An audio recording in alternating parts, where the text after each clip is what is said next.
Hello, students. It's me, Miss Samick, and I'm here to talk to you today about homework number 44, writing expressions number 1, which means there's number 2 coming up soon. Now, I'm not with you today or Wednesday.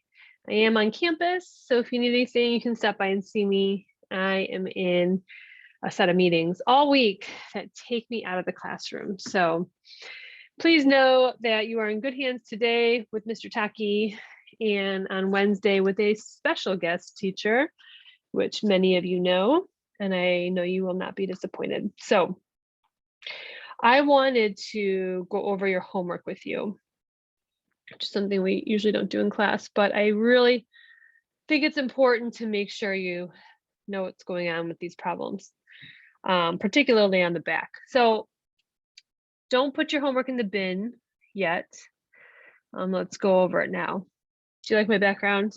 My computer wouldn't do this for a long time, and I really wish I was at the beach. I'm tired of this cold. So here we go. Do you have homework 44 in front of you? Do you have a pen?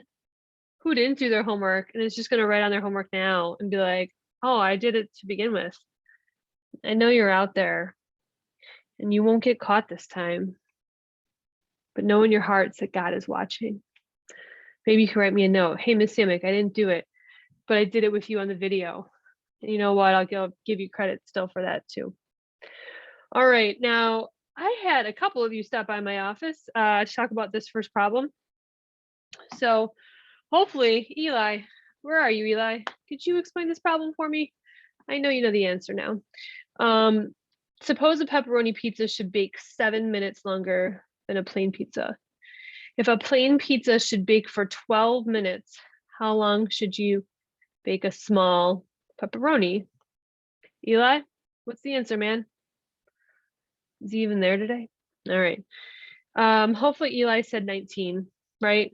We took the minutes from the plain and added 7 to get how many for the pepperoni. Okay, so for part B, if a plain pizza should bake for M minutes, we don't know how many minutes. How long should you bake a large pepperoni? Okay, this whole unit is about writing expressions. So the expression for this would be just like we did with part A. We took the number of minutes and we added 7. So here I'm going to take my number of minutes M and add 7. And that's my answer. That's your final thing. You can't do anything else with this problem. All right, so M plus 7 is your answer. Okay, for number 2, match each expression. So this was a lot like the stations we did last week.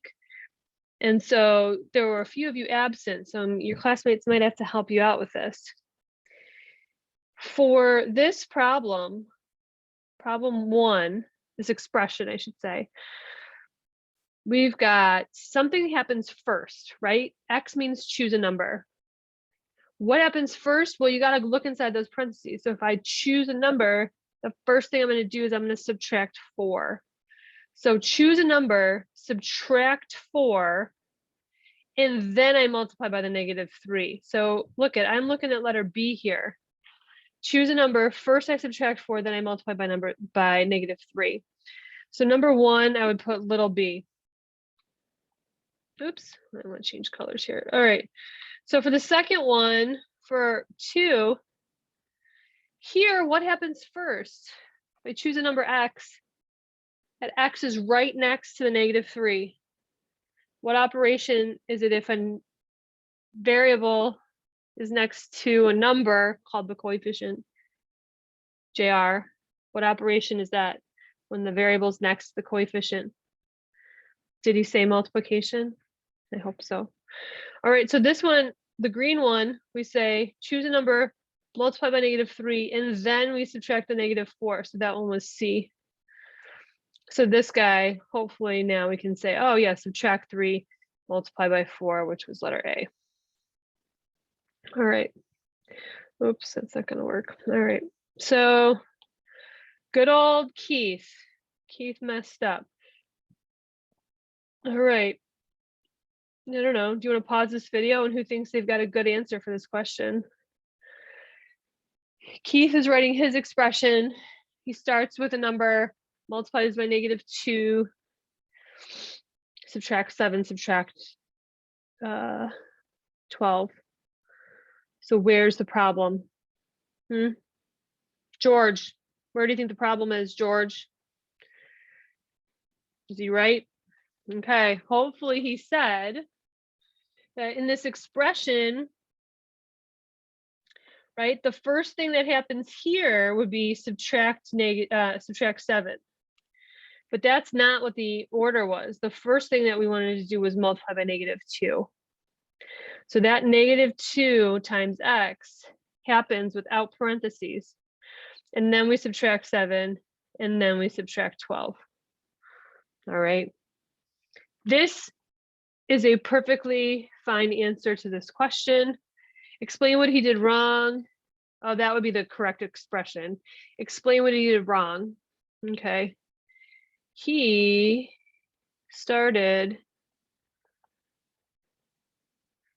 with subtract 7. I know this. I'm out of space over here. I know this because of the parentheses. Parentheses. Someone who was in my office Friday forgot what the word parentheses was. All right, so I'm just gonna mark those parentheses. All right, those parentheses, they do this thing first. All right, if we simplify this expression, if you simplified it for funsies and you got -2x minus 19, bravo to you. You didn't have to do that. That would be the shortcut. You just had to get that expression. All right, how are we doing? All right, let's do this last one. You guys have done this problem now, what, 3 times? Maya the Magnificent and her problem. And as on the last homework you did this, I put it on again, one, because people kept messing up on 10 and 100. And I wanted to make sure you knew how to do it. But 2, we are ready for part C now with all the work that you've done. And I want to make sure everyone's on board with part C, because part C is the algebra part of this problem. Okay, part C is where we take it up a notch. And I'm expecting you to be able to do part C. So we're going to do it together. And then when I come back, we'll do some more of these. But this process is something every single one of you is capable of doing. All right, so let's do 10 and 100 to make sure everyone's on board. All right, choose a number. If we do 10 and we multiply by 3, we get 30. We subtract 4, we get 26. We multiply by 2. Some of you can't do that in your head, which is fine. Just write it down. We have 12, carry the 1, 52. Add 20, 72. Divide by 6. Again, some of you have that math fact in your head. Some of you don't, but everybody in this room can do 72 divided by 6. 6 goes into 7 once. I subtract, I get 12. Yeah, 12 there. Yeah, sorry, I knew the answer was 12. Got thrown off there for a second. Okay, so we have 12. And then subtract your starting number. This is where everyone messes up. So if I subtract, my starting number was 10, so I get 2 as my answer. My ending number was 2. All right, let's do it with 100. 100. I should see this work on your paper. Like, this isn't just happening in your brains. All right, 100. 100 times 3, right? Right over here. 300. Subtract 4. 296. Multiply by 2. 12, carry the 1, 18, 19, carry the 1, 592. Add 20. 2, 11, carry the 1, 6, 12. divided by 6, 6, 12, divided by 6, 1. What, 6, 0, 1. 6 goes into 1, 0 times. 0, 1, bring down the 2. 6 goes into 12, 2. So now I'm at 102. And I subtract my starting number. So 102 minus 100 gives me 2. So those are the two people kept messing up on. 4 and 5 people did fine. They got 2, they got 2. So what's the shortcut? The ending number is always, oh, it's a big mess, is always 2. The ending number is always 2 would be the shortcut. So if I say to you, think of a number, and then you do all these things, I'll be like, 2, that's your answer. Oh yeah. So why does this happen, right? You guys are on to me and my magical tricks here, that they aren't tricks. It's just a matter of simplifying. So we're gonna do this, and it's gonna be a lot of steps, and you're gonna all put them on your paper for part C. So we're gonna write an expression. I'm gonna use X as my starting number. Now, if X is my starting number, I'm gonna do a bunch of stuff. And when I get to the end, what should my answer be? Somebody that I worked with better be saying, oh, it's gonna be 2, right? We know our ending number's 2. So it better be 2. All right, so I choose a number, X.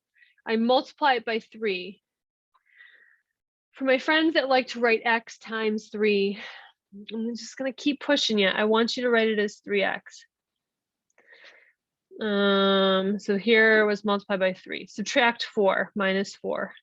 And you guys did this on your stations last week. You know, you got at least got this far. Subtract 4. Okay, so multiply by 3, subtract 4, multiply by 2. Ooh, can I just write times 2? What do you guys think? No, because that would just mean the 4 is times 2. All right. I gotta put it in parentheses. Oh, snap. Okay. My iPad skills aren't what they used to be from the days of COVID. All right, 3x minus 4 times 2. Okay, there's your multiply by 2, right? Plus 20 divided by 6. This is, oh, the big division bar. Do not write a division symbol here. We have all learned about the big division bar. It's just so much more useful in these cases. And I mean, just moving forward in math, you're not going to see that division symbol. So leave it behind. Goodbye, division symbol. And then subtract your starting number. Well, our starting number was X, which means I'm going to have to throw a minus X on the end here. Okay, that is a serious expression. It's probably one of the hardest expressions we've ever solved. I'm going to just erase this so I have some more space. All right. But you are all capable, and I just committed the fatal error. What did I say about that expression? I said it was the hardest expression we've ever solved. We don't solve expressions. My own vocabulary lesson, right? What do you do to expressions? Chris, what do you do to expressions? We don't solve them. There's no equal sign. They're not equal to anything. What's the other verb? Did you already say it? Did you say simplify? Okay, thanks, Chris. All right, so we are going to simplify this thing. And in the end, we better get, what is the answer? 2. The ending number should be 2. Okay, John Ford, are you there? What would you do first if you were simplifying this numerator? Lucas, did he say distribute the 2? I hope so. Let me change my color here. Okay, we're going to distribute the 2. All right. So if I distribute my 2, now I've got 6x minus 8 plus 20, all divided by 6 minus x. Matt Roberts. Do I have any like terms in my numerator? Yeah, I knew you'd know. -8 and +20. What's -8 plus 20, Matt Roberts? Yeah, it's 12. Okay, thanks, Matt. All right, so we've got 6x minus 12 over 6 minus x.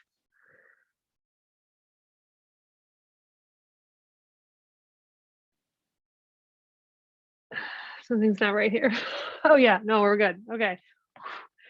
Forgot where we were going. All right. Matt Mobby. Everyone's favorite way to distribute, distributing with division. If I've got this division bar over 6x minus 12, I'm just out of space. I'm so bad at this. All right. What would my new expression be if I want to distribute the divide by 6? Okay, I hope you said 6x over 6 minus, and maybe you already simplified it, 12 over 6. And then we've got that minus x. All right, 6 divided by 6 gives me x.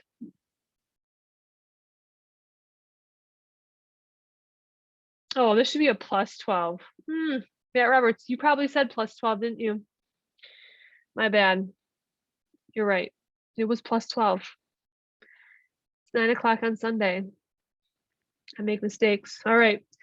So we have 6x over 6 plus 12 over 6.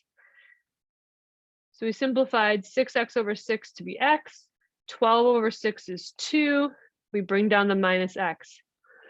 Do I have any like terms? Luke, do I have any like terms? Luke, did you say x and minus x? What's x minus x, Luke? 0x. 0x is just 0. So I just ended up with a 0 plus 2, which was equal to 2. Whew. It's a lot of work. But this is the answer to this question. Show why it always works. This is what Mr. Tacky and I spent college doing. Proofs.